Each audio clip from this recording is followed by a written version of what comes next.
Sometimes when you're working, you might run out of space. In the main toolbar, find the hand icon. This is called Infinite Canvas. Touch it once to activate it. Using 2 fingers, do a pinch, which is basically like a pinch and zoom you would do on your phone, to zoom out. Then use 1 finger to move your work off to the side. Now we can go back to the pen tool and continue our work.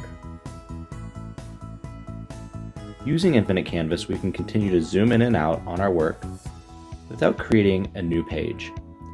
If at any time you get lost, touch the Infinite Canvas button twice to pull up a large overview, which then lets you drag around and recenter on your work.